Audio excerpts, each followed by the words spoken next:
in the house today as well. I agree with you. I had a little bit of drizzle on my way into work, but that was it. I was just thinking about the monkey smashing the guitars. Yeah. There are plenty of actual guitar players who on stage deliberately destroy the guitar. We're all primates. That's right. We're all related. All right, here's what we've got today. Yesterday was so nice, wasn't it? We had sunshine. Temperatures made it up to 45 degrees. We will have similar temperatures today, but the cloud situation will be not as rosy. A little bit of drizzle, mainly northern suburbs here in the next hour or two. By noon, cloudy, but still mild with temperatures low to mid 40s. Murky at 4 o'clock, but still mild with those temps in the 40s. Right now, almost 40 at O'Hare. It's 39 there. Hardly any wind to speak of, so we're not computing a wind chill because it's the same as the air temperature, and it's not that bad. Some of us already in the 40s, 43 at Joliet, 41 at Midway, Gary 45, 37, a little cooler at Waukegan, 35 at Woodstock, but I think area-wide today, another 40-plus on tap. Back to you both. Thank you, Mike. Chicago police investigating a stabbing on a Red Line train. Roseanne has more on what is now just the latest in a string of violent incidents on the CTA. Roseanne? Anthony, Natalie, police say in this case, 2 people were stabbed on the Red Line at 69th Street just before 11 last night, but it's still unclear whether this happened on the train or on the platform. But when police arrived, they did find a 37-year-old woman who had a puncture wound on her back, on her chest, and she was found on the platform, along with a 24-year-old man who had a puncture wound in the back. Both of them were taken to the hospital and listed in fair condition. Investigators say the man and woman were apparently fighting with another person when that person pulled a sharp object and attacked them. No arrests have been made, but the stabbing does follow a string of violent incidents on CTA trains recently, including a deadly shooting on the Pink Line a few weeks ago and a woman set on fire on the Blue Line in November. CTA riders say at this point they're constantly on alert. I ride the CTA every day, different lines. It's very disappointing. We shouldn't be frightened to sit on the train. Puts people in a tough position as well because you want to be trustworthy or trust your fellow citizens. So if somebody starts to act a little strange, I don't know if I should react or what, you know, so it's bad. If I see police up there, I'm happy. And that's one of the people we spoke with after the deadly Pink Line shooting. Now, the other part of all of this is that the federal government is watching the CTA very closely. They have demanded that they make changes to improve safety and threatened the loss of $50 million in federal funding if they don't accomplish that goal. Outside Chicago Police Headquarters today, Roseanne Tejas, Fox Chicago. Thank you, Roseanne. A man is in serious condition this morning from an overnight house fire. The fire started around 2 along the 11,000 block of South State. Police say there was just the male victim at the scene, and we don't know what started the fire just yet. Venezuelan President Nicolas Maduro pleads not guilty in his first appearance in a Manhattan courtroom. He says he was kidnapped by the U.S. His wife also pleaded not guilty.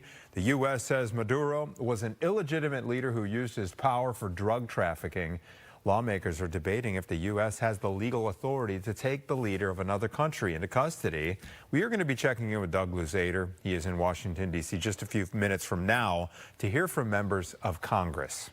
Meantime, most of the UN is condemning the United States for taking Maduro from Venezuela. Brian Jackson joins us now with those details and the latest word from Greenland this morning. Well, during an emergency meeting of the Security Council, the UN Secretary General said that the White House had violated the UN Charter. Nicolas Maduro U.S. allies like France, Brazil, and Spain were also critical of the abduction. Now, the normal adversaries such as Russia and China demanded Maduro's release and said that the U.S. needs to stop any military action. Colombia's president threatened to take up arms himself if the U.S. tries to invade his country. While Denmark says if the U.S. tries to take Greenland, that would be the end of NATO. The president said on Sunday that the U.S., quote, very badly needs Greenland. Denmark currently controls it, and the Danish prime minister said an attack by a NATO ally would be the end of everything. But the U.S. thinks Greenland's location is perfect for a missile defense system that is also filled with important minerals that the United States wants. Natalie? Chicago police, Brian, are asking for help finding 53-year-old Linda Brown. Take a good look at her photo there. She's a special education teacher at Robert Healy Elementary. She was last seen Saturday in the 4500 block of South Dr. Martin Luther King Jr. Drive. She has brown eyes, brown hair, about 5 feet tall. Police say she may be in need of medical attention. They say she may be driving a blue Honda Civic with Illinois plate CX57470 and could be in the area of the 2200 block of West North Avenue. Anyone with information is asked to call Area 1 detectives. Employees of a restaurant that was suddenly closed in the Loop say that they only found out what was happening on their last day, in some cases on the way in. New Year's Eve was the last day for McCormick and Schmick. Its parent company closed it down when the lease expired. Some of the employees say they were told they were losing their jobs when they were headed into work. What questions do you still have for the parent company? My questions are, how long beforehand did you know? And why give us, why tell us the opportunity to go make a little bit of last money and then to just pull the rug out at the last second? It seems cruel, I think would even be the word to use. The parent company says it is trying to help those folks find another job. A hockey Hall of Famer who spent 30 years with the Chicago Blackhawks has died. Bob Pulford had 4 different stints as the Hawks coach. He also spent 30 years in the front office and helped the Maple Leafs win 4 Stanley Cups. The NHL did not give a cause of death. He was 89. The Illinois State Redbirds found one of the toughest ways to lose a championship game. They had a chance to win in regulation, but Montana State blocked the field goal. In overtime then, ISU missed the extra point after scoring a touchdown, and then Montana State took advantage of that, kicking its extra point for a 35-34 victory in the FCS championship. ISU had been playing its first championship game since 2014. We're still proud. We are. Yeah. What an accomplishment. That is great. And the Grant Park Music Festival has released its lineup for the year. Among the events this year will be musical reflections on the country's 250th birthday. Ben Folds will be back for one night only on July 29th. The festival says new composers this year, along with some old favorites, will be returning. It'll run from June 10th through August 15th at Millennium Park. It's fun to think about picnicking on Chicago's front lawn, Mike. Yes. In the middle of January here, but we got work to do before then. But hey, Right. It is a little more mild than it, relatively speaking. It's not wintry at all by any stretch. ISU had so many chances they could have. Goal in the game, it's blocked. And then they're 4th and 10 in overtime, and Montana State gets the touchdown. And oh man, don't get me going. I know. All right, I'm going to try and be cheerier now. All right, if you're taking the dog out for maybe a longer walk today, prepare possibly for some muddy paws. We've melted the remaining snow on the ground. There may be a little bit of drizzle out there, but you may be scratching your head saying, oh, what happened to winter? We've got 40s again today with some cloud cover and drizzle at times. We have a sunnier day, especially in the afternoon tomorrow, with 40s to around 50. And then rain is moving in Thursday afternoon with temperatures, I think, area-wide that are going to be 50 plus. Then the rain moves out by Friday morning. So we pushed up the arrival and departure time of that rainmaker here for Thursday. 41, that's the current temperature at Midway and Chicago's lakefront. Even the colder spots are way in the 30s. You got 36 at Woodstock, 37 at Waukegan. Look at Northwest Indiana. All of you are enjoying 40-somethings. It's 43 at Michigan City. Gary, a couple of degrees warmer than that, despite not much sunshine, if any. Now, there's been some fog, especially in southern Wisconsin. This Woodstock number we're using, I think right now, the Burlington, Wisconsin number as a proxy. I doubt that you have a half mile or less visibility in Woodstock. The Waukegan number is right on the nose at 2.5, and Aurora has dropped to 1.5 miles. So there can be a little bit of fog out there this morning, but not enough to warrant a dense fog advisory. You see a little bit of sprinkle activity sneaking through northern McHenry County now, so some of us will see a little bit of wetness, but nobody getting much rainfall today. That changes on Thursday. I'll explain coming up. Thank you, Mike. The CDC making some changes to its vaccine recommendations this morning. We're going to share details on that and where flu numbers stand in Illinois this morning. We're going to have some more weather coverage as well coming up. But first, here's a quick look at your 7-day forecast as we head to break. Hope you're having a great morning.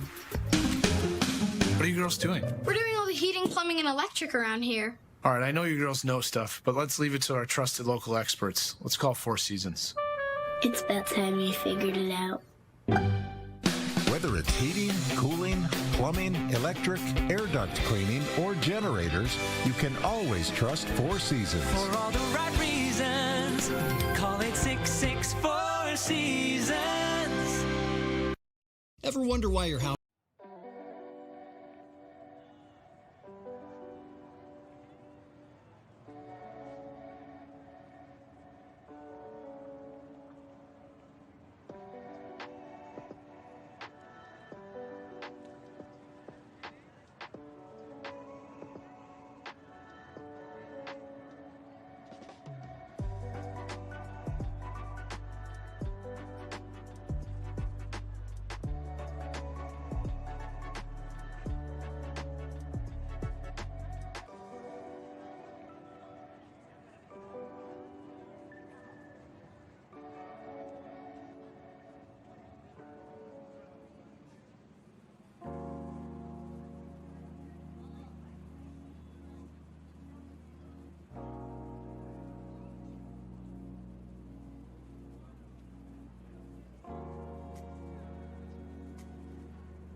Welcome back to Good Day Chicago. Live look at the nation's capital, where yesterday some select members of Congress got a briefing on the arrest of former Venezuelan leader Nicolas Maduro.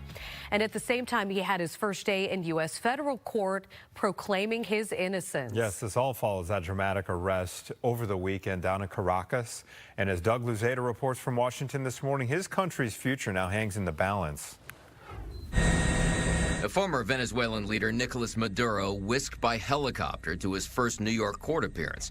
He told the judge at his arraignment for drug and weapons charges, "I am innocent. I am not guilty. I am a decent man. I am still president of my country." Secretary Rubio, who's currently in charge of Venezuela, sir? On Capitol Hill, administration officials last night, including Secretary of State Marco Rubio, briefed congressional leaders behind closed doors about the operation.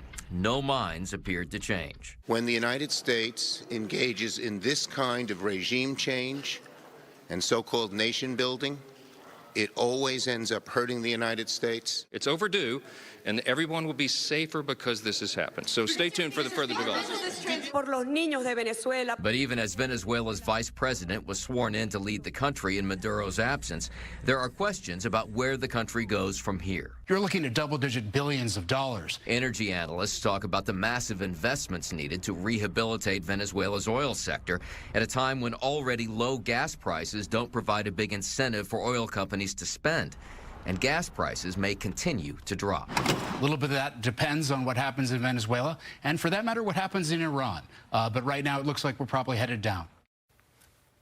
All right, looping Doug in right now. What kind of case, Doug, will prosecutors have against Maduro and his wife? I understand there's discrepancies between international law and American, U.S. law here. Well, you know, it's largely a drug and gun case against Maduro and his wife, for that matter, which could be relatively straightforward. But obviously, there's some complexity here because he was, you know, plucked out of Venezuela. And there is no doubt going to be a legal fight from his legal team. which hasn't been fully formed at this point, to question the authority of the U.S. to even bring him to trial. But, there is something of a test case in that regard, and that was the prosecution of Noriega back in '89 and '90. So, if they overcome this is a significant case against Maduro, and he could spend a long time in prison. Let's talk a little bit about Colombia, Doug. Colombia has moved some of its military assets to the Venezuelan border there that it shares with Venezuela.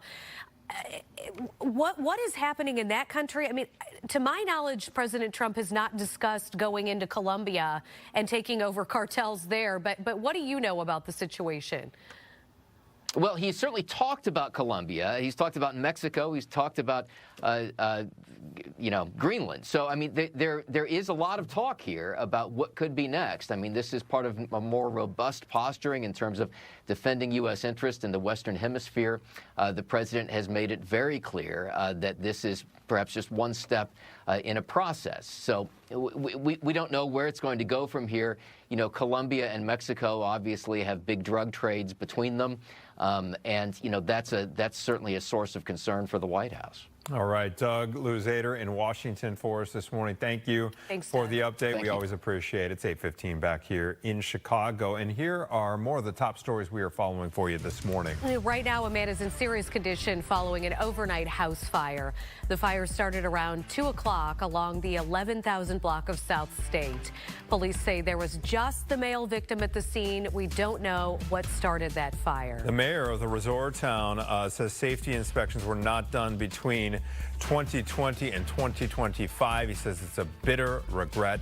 He says the justice system will determine what kind of role it will play in terms of prosecuting, perhaps, the bar owner there.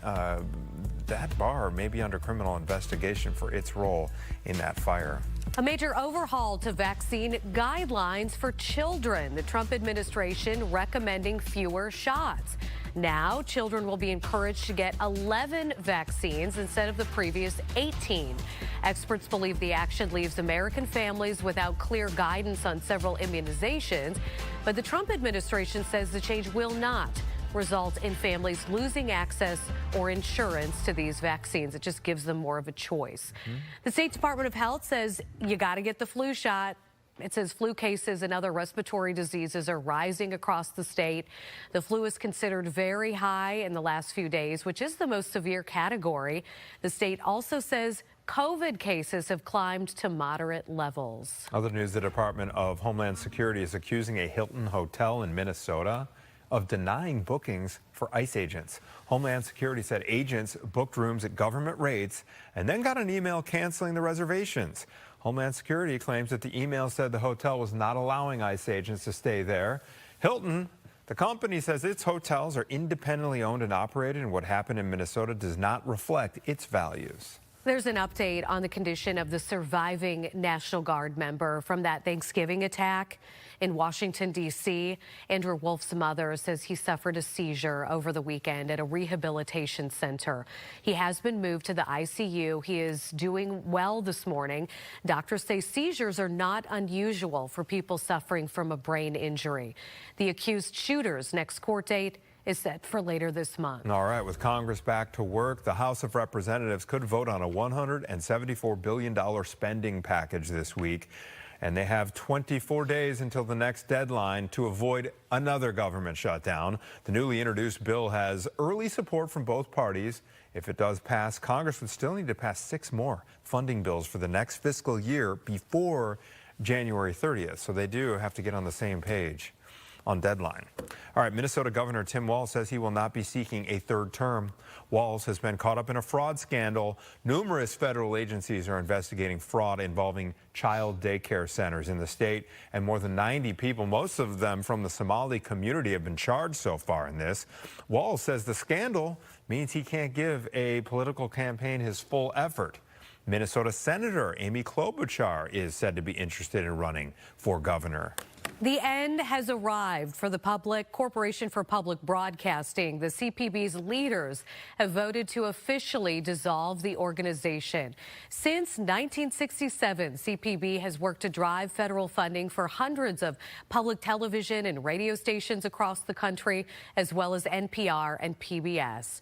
Last summer, though, the Republican-controlled Congress voted to defund the organization. All right, it's 8:19 on your Tuesday morning. Hope your morning's off to a great start. Let's head over to Mike Kaplan for an updated forecast here. We mild again today, sir? We are indeed. You want to know what my first Chicago television appearance was? Oh, let's hear it. It was at Channel 11 I was actually in high school, and I got to announce part of one of their fundraising telethons. Really? How about them apples? It's kind of a strange invitation I got because of involvement with speech team, but that was, I worked for, an hour or whatever. For WTTW? WTTW. And look where you are now, Mike. Yeah, that's right. Up on the dial, move from VHF to UHF. All right, we have a little bit of light rain, some drizzle in the area. This is showing up on radar. You can see the moving green elements here. Milwaukee is actually reporting heavy rain right now. I think that may be a little bit of a stretch, but it's certainly a more robust rainfall there north of the Cheddar Curtain. So this is some drizzle, a couple of sprinkles. That's in the forecast, and it's mainly north of the city. Take a look at our futurecast, and you'll see a lot of cloud cover area-wide. A few of us will get a break here and there, or at least a thin spot in the cloudiness, but by and large, it's a pretty murky day. This afternoon, this evening, maybe a sprinkle, could be some fog. Tomorrow, we'll start with a good deal of cloud cover, and then the clouds go away. By early afternoon, it's out of here, and sunshine should help drive temperatures very warm. I think mid-40s for the majority of the area, with some 50-degree temperatures likely as you get in the I-80 corridor. Tomorrow evening, skies will be mainly clear. Then we get to Thursday. Thursday, a storm system is on the way. This one has much more moisture to work with, so instead of drizzle and a spotty shower, we're looking at more rainfall, widespread here during the afternoon and evening hours of Thursday.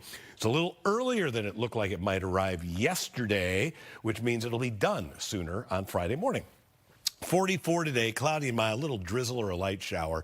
A lot of us are going to see nothing falling from the sky. Tonight, mostly cloudy, some patchy fog, and a low right at freezing. Tomorrow, mid-40s on the way with sunshine in the afternoon. A 52 on Thursday, despite the rain coming in. 44 on Friday with rain ending in the morning. Saturday, another storm system arrives. This one will have chillier air to work with, but it still looks like kind of a combination of rain or some wet snowflakes. Accumulations of snow, maybe a slushy inch top. Colder on Sunday, but not cold by January standards. 32 is a normal high. Back into the low 40s on Monday. Anthony, Natalie? Thank you, Mike. Appreciate it, sir. We've got some good stuff for you on the way later this morning on Chicago. Now we're going to learn about the city's first paddle club that has just opened up in Fulton Market. We'll find out why they're saying it is the world's fastest growing sport. We're also helping you start the new year off right when it comes to your finances. We are talking with the Ramsey Show's Jade Warshaw to get some money tips. And we're really excited for this one. The Long Island medium, Teresa Caputo, is going to join us to talk about her upcoming event in Chicago. She'll tell all of us more about that and her special ability to talk to the other side. Talk to the other side. All of that starts at 10 a.m. Natalie's intrigued.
Block Club Chicago always keeping up with the latest happenings around the city. And this morning, they're back with details on a few things that'll keep you busy this month.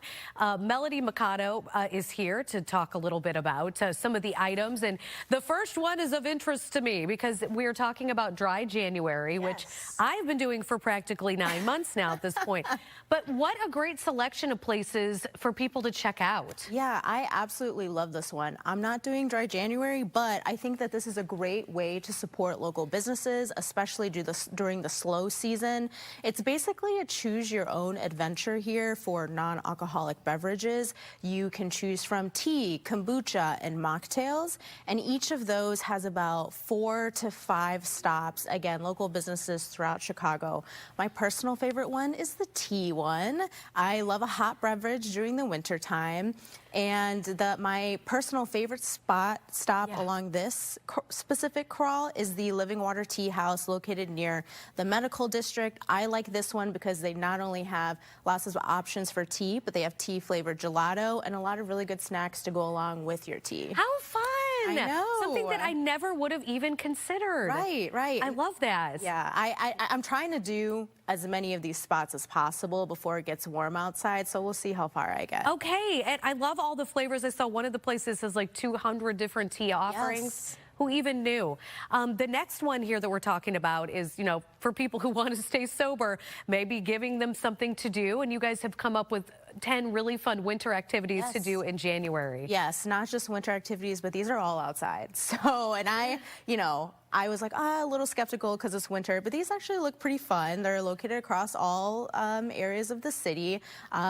2 options that I'll highlight is one's going to be going on Northern Lee Island on January 24th.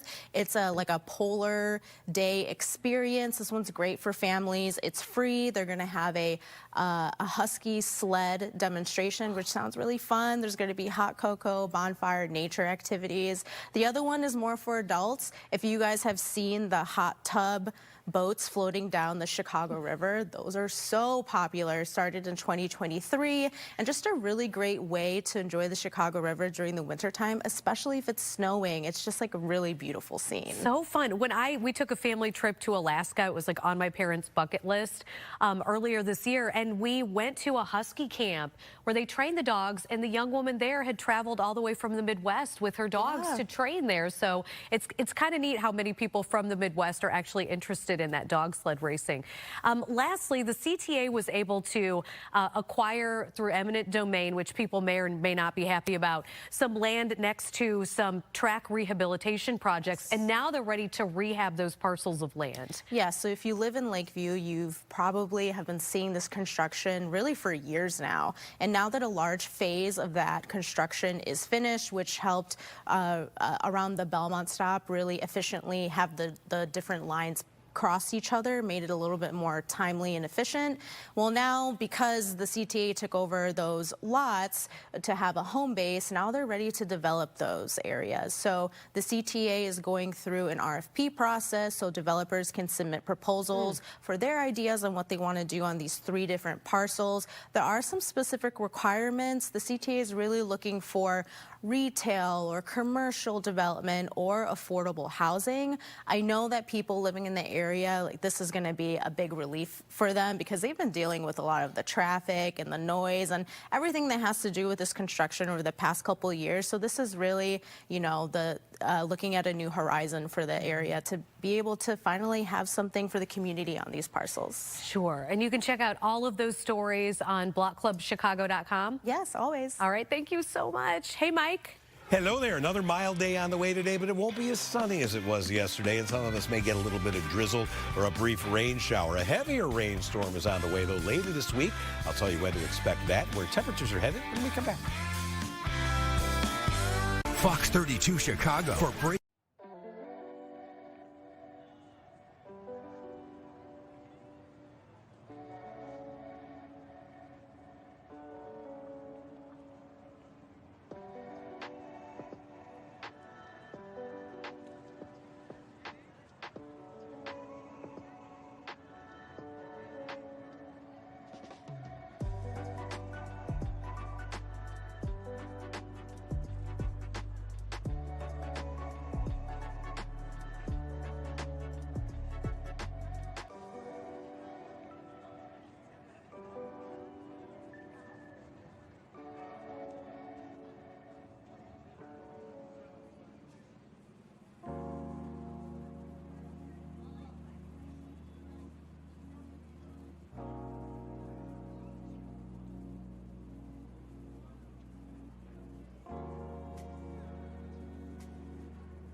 Welcome back, 8:31. Chicago police are investigating a stabbing that happened on a Red Line train. Roseanne has more on the latest in a string of violent incidents on the CTA. Roseanne? Right, and we have covered many of these stories. We've been hearing from riders who say they love the convenience of the train, but they are getting more and more concerned about safety. Police tell us 2 people were stabbed on a Red Line train last night, just before 11 p.m. at 69th Street. So officers arrived to find a 37-year-old woman. She was on the platform. She had a puncture wound in her chest. Along with her, a 24-year-old man who also suffered a puncture wound in the back. Both of them were taken to the hospital where they were listed in fair condition. Investigators say the man and woman were physically fighting with another person when that person pulled a sharp object and attacked them. We believe the suspect is still on the loose. This does follow a string of violent incidents on CTA trains, including a deadly shooting on the Pink Line and, of course, that horrible incident when a woman was set on fire on the Blue Line. One commuter told us she now steers clear of trains. I haven't seen it this bad. This is very bad now, because now that's the reason why I drive, because I'm scared to get on the L's. So the CTA is also under pressure by the federal government to improve safety on the trains or face losing $50 million in federal funding. Now, also regarding last night's incident, again, no word of any arrest in this case. Police tell us they are still investigating. At Chicago Police Headquarters, Roseanne Tejas, Fox Chicago. Okay, Roseanne, thank you so much. Yeah, horrible timing for the CTA on that latest incident. Here's a look at some of the other stories we are following for you this morning. A man is in serious condition this morning from an overnight house fire. That fire started around 2 o'clock along the 11,000 block of South State. Police say there was just the male victim at the scene, and we don't know what started that fire just yet. The bar in Switzerland where 40 people were killed in a New Year's Day fire. That bar itself, the building, had not been inspected for 5 years. The mayor of that resort town says safety inspections were not done between 2020 and 2025. And he calls that a bitter regret. He says the justice system will now determine what kind of role that played. And the owners of the bar are under criminal investigation at this point for their possible role in that fire. Venezuelan President Nicolas Maduro pleads not guilty in his first appearance in a Manhattan courtroom. He says he was kidnapped by the U.S. His wife also pleading not guilty. The U.S. says Maduro was an illegitimate leader who used his power for drug trafficking. And we've seen mixed reaction around Chicago to what happened in Venezuela. Brian Jackson joins us now with the latest on that. Well, we spoke with PAN Chicago, which is a nonprofit organization for Venezuelans. It says a lot of people are relieved about Maduro's capture and removal. Some of the people who left Venezuela because of him say that his removal was long overdue. Others say that the U.S. was not acting for humanitarian reasons. This is the beginning of the end of the nightmare that we are going through these last 25 years. People don't understand that we are already invaded by a lot of people from China, Iran, Russia, and they are already taking all the resources that we have in our country. There is not something like because United States is going to take the oil from us or whatever reason they are saying. It's something that we are very happy about this situation because it gave us like the hope that the law is gonna be enforced in some couple of years probably, and we will get the chance to be in a country that we feel safe. The organization says it will continue to support Venezuelans in Chicago and will be watching to see what the White House does from here going forward. Meantime, across the country, a new poll finds 1/3 of Americans express support for the military operation to oust Maduro, while another third of Americans said that they did not approve. The majority of Americans, though, from both sides of the aisle, said that they're worried that the U.S. will become too involved in Venezuela. Anthony? Okay. Thank you, Brian, for the update there. Switching gears, the Bears are now looking ahead to their playoff matchup against the Packers on Saturday night. And head coach Ben Johnson not happy with his team's performance against the Lions on Sunday. No, I don't think fans are either. But with a short week leading up to Saturday's wild card game against the Packers, he spoke about what the message is going forward. We'll make our corrections and then we'll quickly turn the page. We don't have time to sulk on what happened yesterday. And they understand that. We talked about that at the end of the game. And so I think we're gonna be good turning the page, but the things that need to get cleaned up, we're gonna clean up. We've earned a division title. We've earned the number 2 seed in the NFC. Those are things that we're certainly proud about. And at the same time, the season's not over. It's just starting for us, and our guys understand that. We can play better than what we played at the end of the season, and that's really our expectation here going forward. And you can watch the Packers and Bears right here on Fox Chicago, Saturday at 7 p.m. It's the second half of an NFL doubleheader that begins with the Rams and the Panthers. Our coverage begins with Bears Game Day Live at 12:30. Stay with us here on Fox Chicago, because after the game, we've got full post-game coverage where you'll also hear from Ben Johnson and the players. You don't even need to change the channel. No, just keep it right here on Saturday. That's really good advice. Really good advice, Nat. I don't want anyone to exert any energy they don't need to. No, why burn the calorie? Right. Why burn the calorie to change the channel? Okay, Dry January is not just a month away from alcohol. It could actually help you sleep better and improve your mood. Dr. Mike is joining us next hour to talk about that. And the Chicago Stars celebrating a new training facility. They're going to unveil their plans for the new center in about a half hour, so stay close. First and North. This show's all about.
Welcome back. Opening statements will begin today in the case of a former Uvalde, Texas police officer. Adrian Gonzalez was one of the first to arrive on scene in 2022, but police waited for more than an hour to confront the teenage gunman who ended up killing 19 students and 2 teachers.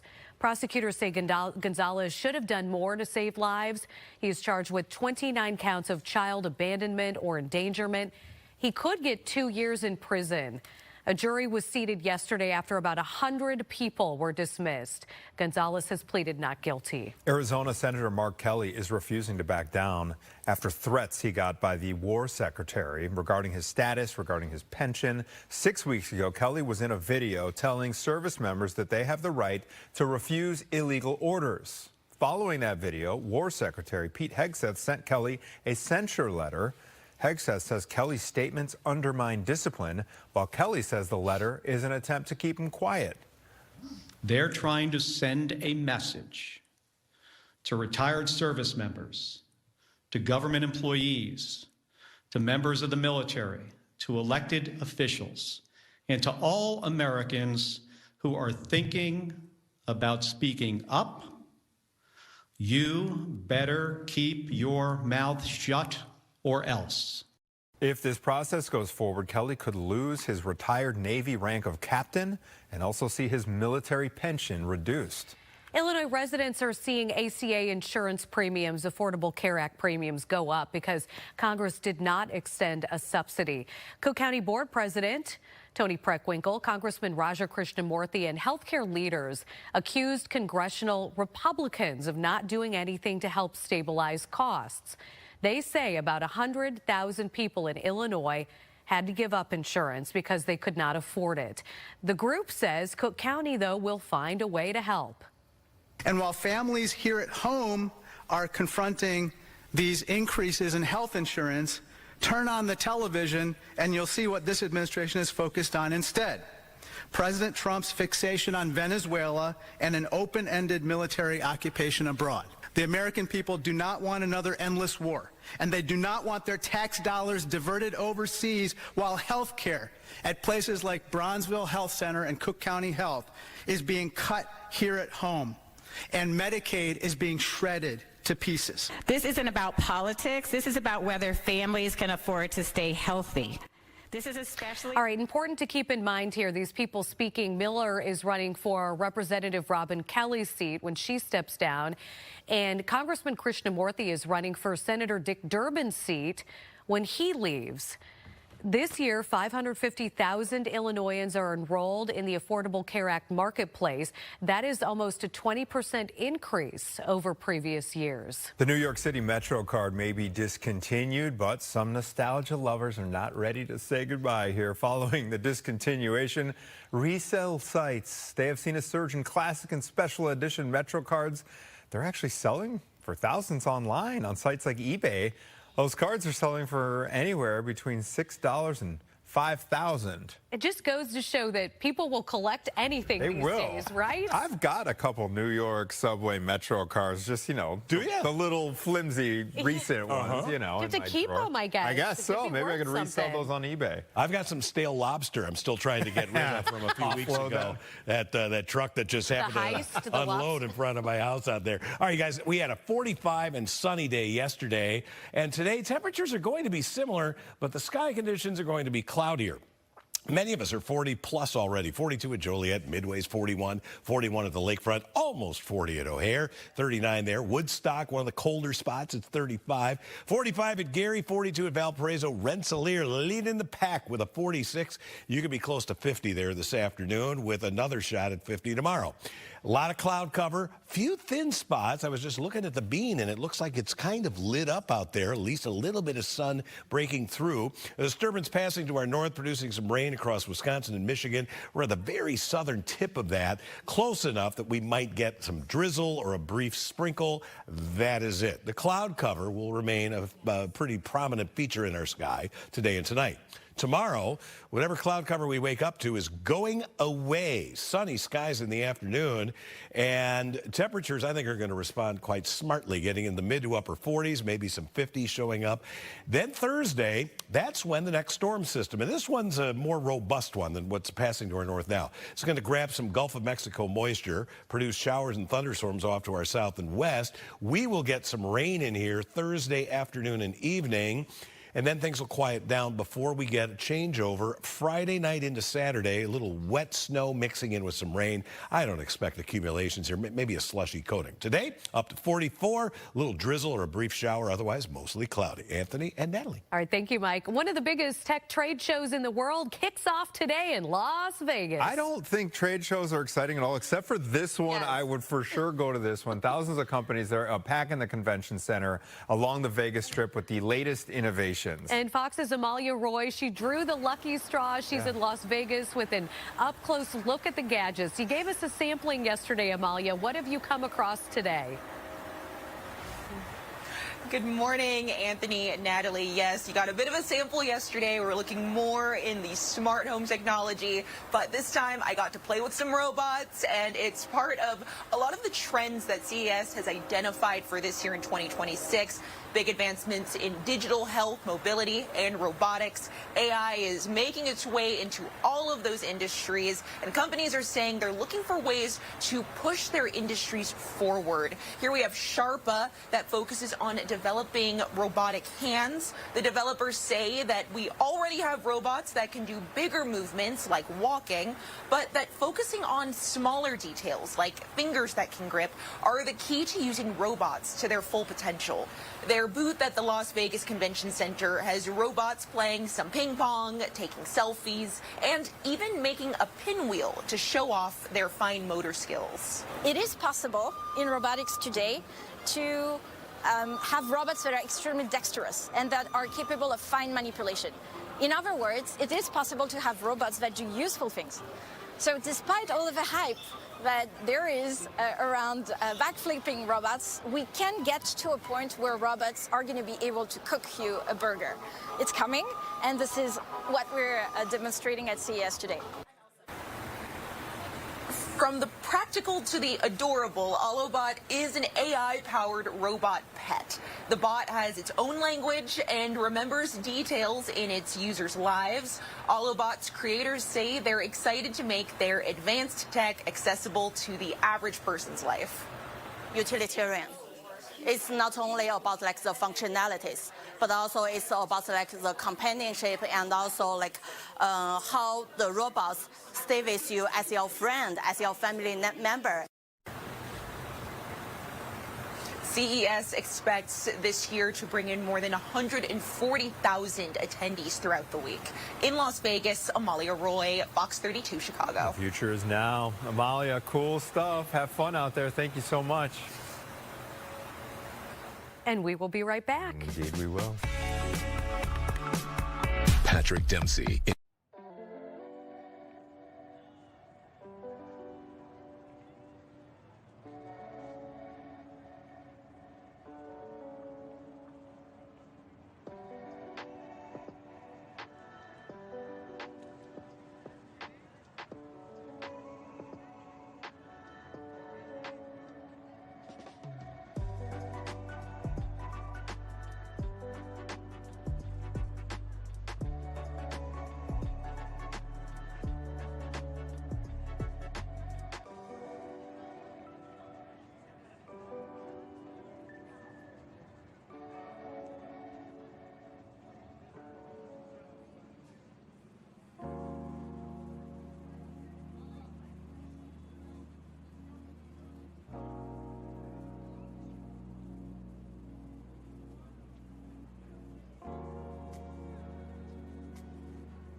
So Mike has been busy preparing for the 9 a.m. show, but we are blessed with his presence at this point in time. Okay. We keep roping him back in. We just Right. We understand you were in the dressing room in the middle of something when we grabbed you, Mike, but we had to. Yes. We had to because we've got a great forecast on the way for folks. Well, it's not going to be as sunny as yesterday, but temperatures, I think, are going to be very similar. Hello there, Fido. We have, I think, good dog walking weather, but probably going to end up with some muddy paws here. Today, we have some drizzle and the recent snow melt, so the ground's kind of soggy. And then Thursday, bona fide rain on the way. Many of you are saying, what happened to winter? We got off to that really cold and snowy start. Since then, not much going on. Today, 40s again, with a lot more cloud cover than yesterday and maybe some drizzle or a light rain shower. Not a big deal. We have sunnier conditions on the way tomorrow with widespread 40s to around 50. And then rain arrives Thursday. It's coming in right around lunchtime with temperatures, I think, area-wide, going to be in the low 50s. Right now at O'Hare, it is 39. But take a look here at the sky. It's not, a perfectly gray sky. There's a little bit of filtered sunshine getting through there. We don't really have much wind out there, so the wind chill is the same as the temperature. 41 now at Midway, 42 at Joliet, 45 at Gary, 37 degrees at Waukegan. And visibility, not much fog. Looks like Aurora leading the pack there with a mile and a half. That's the worst visibility. Just a chance of a couple sprinkles from a system passing to our north. Thursday, that's the day it's going to be the wettest around here. And during the 9 o'clock segment, that's when I'll show you the full 7-day forecast. All right, we're going to take a quick break and be back after this. You're watching the home of the...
This is a memorial to the dead.